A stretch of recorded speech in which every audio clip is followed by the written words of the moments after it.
course, a lot of people still talking about the RFK deal. Mm-hmm. And Barry Zverluga from the Washington Post, he's of the mind that D.C. needs to get a better deal. Do you have details? Like, what is his beef? He just thinks they're just spending too much? I'll read from the article. Let's take a deep breath and acknowledge the truth about the events of the week. Holding a celebratory welcome home news conference for an NFL team, complete with legends from the franchise's decorated past, the best way to stir emotions, is at best premature and at worst disrespectful to the citizens who are going to be footing the bill. No, not all the bill, but not nothing either. Well, don't most stadiums, new stadiums, get paid partially by the cities? Usually the cities or municipalities do contribute certain amounts. What about, I don't know what the owner of the Rams, I'm spacing his name. Kroenke. I don't know if did he put up everything for SoFi? I don't know if it was all private I thought financed. he did. Yeah, I thought he did. But mostly, I mean, you went through the percentages a couple days ago. Correct. Of the cities that are paying a higher percentage. Right. For the new stadiums. We talked Places about Buffalo, like Tennessee, Buffalo, Jacksonville, all paying a much higher percentage. Yeah, so public money. I would think 8 out of 10 when you get a new stadium, partially it's going to be paid by the residents. I would think. He writes, the mayor's office is pushing the idea that only 24% of the funding is coming from the district. Mm-hmm. Another way to look at it, of the 9 NFL stadiums that have opened or are being built since 2009, only one, the upcoming facility for the Tennessee Titans in Nashville, is receiving more public cash. Mm-hmm. So he's trying to say they're spinning it when in the reality it is a huge amount of money. Oh, no doubt about that. And then he writes, this at a time when the district's bond rating was just downgraded, which could make it more expensive to borrow money. This at a time when the federal workforce is shrinking by the day, meaning a company town is losing company people and jobs. This at a time when the budget Bowser will submit to the council could cut hundreds of millions of dollars from city services. Yeah, maybe the capital budget that funds projects such as this is a different bucket, but the district as a whole is a bucket that's leaking at the moment. So there's that perspective, which we've heard from some people, that maybe DC shouldn't be contributing so much money. And part of the reason Kroenke is able to afford to foot the bill is, one, he was wealthy to begin with. And two, he married into the Walton family, as in the Walmart Walton family. Yeah. So, like, his net worth, I think, is around $18 or $19 billion. He can afford it. Yeah. Like, he can foot that bill. Like, most owners can't just. I mean, they could, but most can't just bankroll a $5.5 billion stadium project despite their immense wealth. Right. Like, they always get some form of public money. Look, if I lived in D.C., I might feel different. I mean, and we talked to some listeners, residents of D.C. that aren't happy with it. They've got a lot of questions and concerns.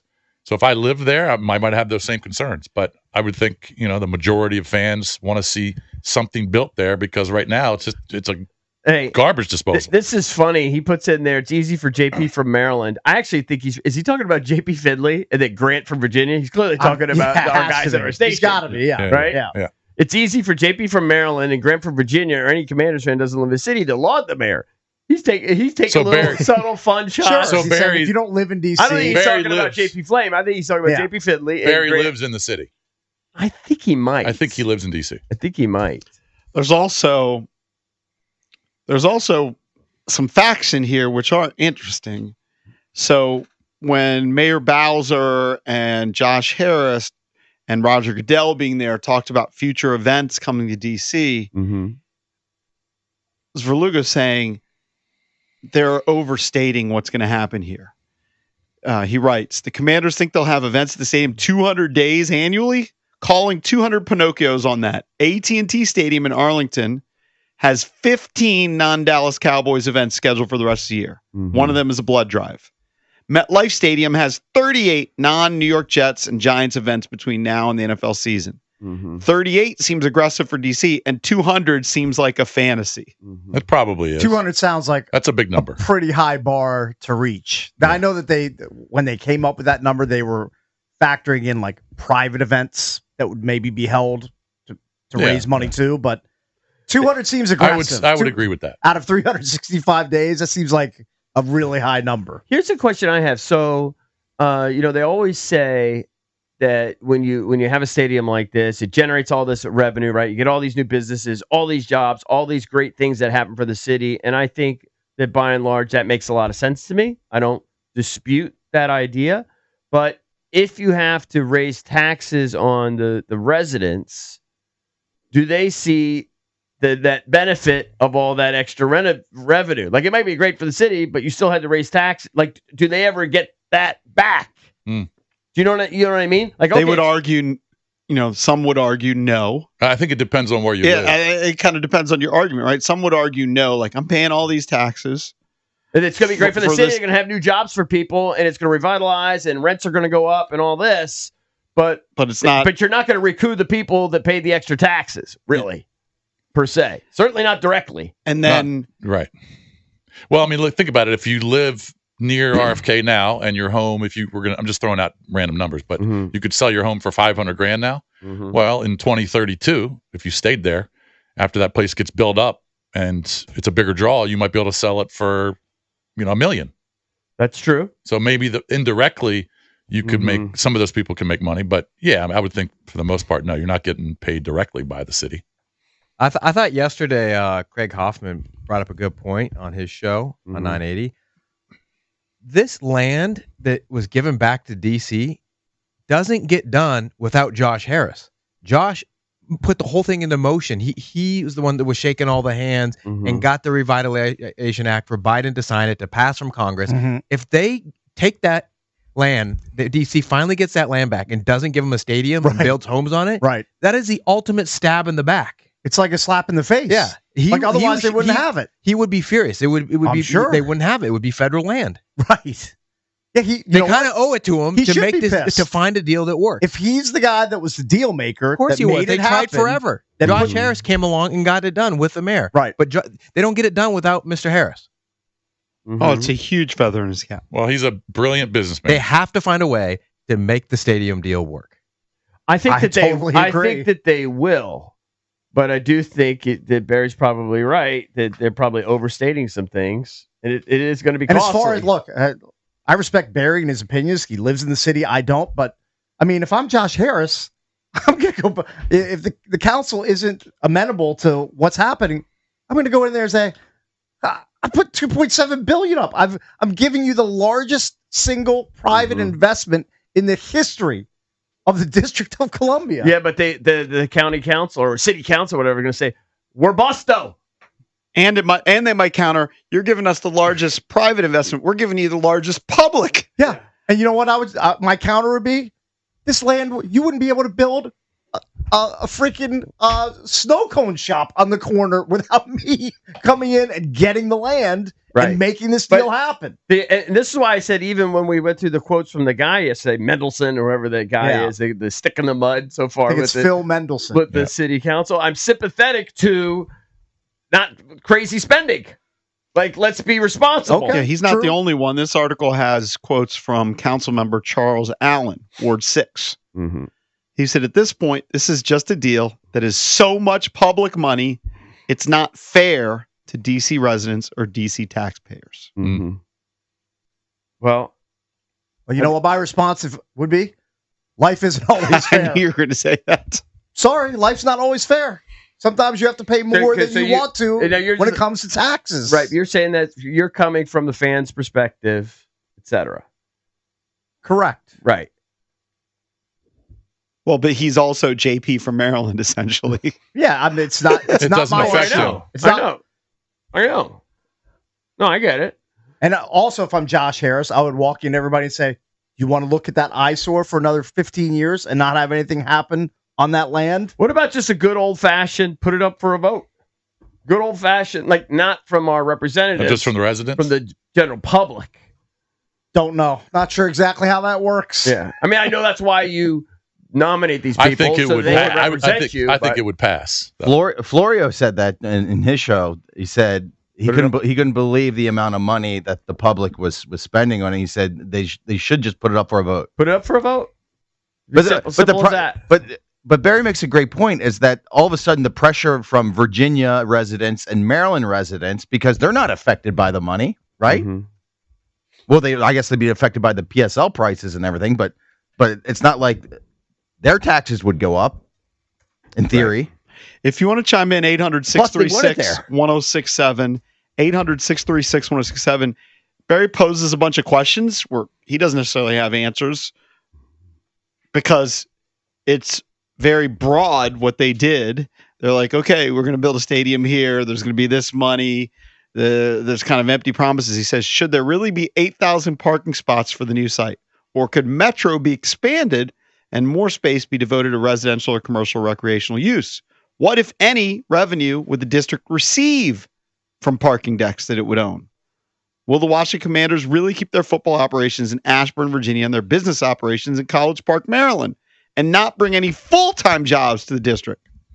Would the Commanders, and only the Commanders, benefit from the development of the adjacent Plaza District, which is supposed to be used for restaurants, bars, and hotels? Isn't that weird? All valid questions. How the business, some of the business departments are based on the University of Maryland campus. Mm-hmm. That's so weird. Mm-hmm. Why wouldn't it be right there in Ashburn or at the stadium? I can't remember. That's we had that conversation between the two. Like it's closer. I don't know. We had that conversation with Jason Wright at one point. I can't remember what his answer was. I feel like it was just like an office space thing. Yeah, and maybe a cost thing. Really? Okay. I can't remember exactly. Didn't he say it's great because like they can pluck kids from the university who want to intern and everything? And I think that was a small factor. Yeah, it's a good location for them. To basically go to network. Get free labor. Yeah. My son did that. My son was an intern for the Commanders during the last football season. Yeah, so that makes sense. Yeah. All right, let's bang out some of these calls of people that want to chime in. Let's go to Mark in Bethesda. Mark, what's up, fellas? I don't. It's eerily quiet from Wes Moore and Glenn Youngkin right about now, and I just have a feeling that this is Monumental Sports 2.0. Mm-hmm. You know, going down the road for the optics or whatever, and trying to force it through a press conference. Yeah, I just feel like they're, I tried, I did my best. We all have these sentimental feelings about coming back, and I'm Josh or whatever, and I'm doing it. Mm-hmm. But I feel like somebody should call Moore and call Virginia and Maryland and find out. Moore had comments. I don't know. Moore had comments about this. So you think right now your vibe is it's not going to happen? They're not going to get the votes. It's a gut. I feel like it's a head fake. I'm a Machiavellian. I feel like there's something else going on behind the scenes. Okay. All right. You might be right. Wes Moore said, I know the ownership group for the Washington Commanders made it very clear as soon as they bought the team that they had an interest in going back to its home in Washington, D.C. at RFK Stadium. And so while we're happy that their initial request and the thing that they hope for is now going to come to fulfillment, we're also really happy that the promises that were made to the people of Prince George's County, the promises made to people in Landover, that is also going to be honored in all of this as well. Not sure what those promises were. Oh, there's a lot we don't know. There's a lot. I mean, but this guy might be right. Maybe they don't get those 3 votes. All I know is if I'm Harris and I made that land swap happen and then I don't get the stadium, I'm royally pissed off. Of course. Yeah, but what's the big deal? I mean, he'll just have to find another spot. He'll find another spot.